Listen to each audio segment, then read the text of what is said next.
নমস্কার বন্ধুরা, আজকে দেখাবো এপসনের 520 মডেলের ইঙ্ক প্যাড অর্থাৎ মেনটেন্যান্স বক্স কীভাবে চেঞ্জ করা যায় সেটাই।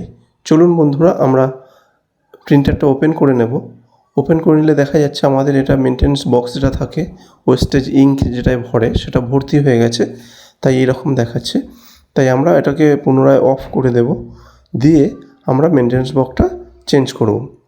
প্রথমেই আমরা এই দুদিকে যেটা ক্লিপ দুটো আছে, ক্লিপ দুটো লক খুলে দিলেই খুলে যাবে এবং ওপরের দিকে চাপ দিলে দেখতেই পাচ্ছেন বন্ধুরা, যেটা মানে এই কালি ভরে গেছে সেটা চলে বেরিয়ে এলো এবং আমরা একটা নতুন প্যাড আমরা এখানে ঢুকিয়ে দেব। দিয়ে আমরা যেমন লক ছিল লকটা লাগিয়ে দেব। দিয়ে আমরা পুনরায় ওপেন করে দেখব যে আমাদের সেই সমস্যাটা আবারও হচ্ছে কি না। দেখুন বন্ধুরা, আমরা পুনরায় আমাদের প্রিন্টারটা অন করেছি। এই প্রিন্টারটা অনেকটাই সুন্দর, 520 খুব সুন্দর ফটো প্রিন্ট হয়। দেখুন বন্ধুরা, আমাদের আর সেই সমস্যাটা নেই।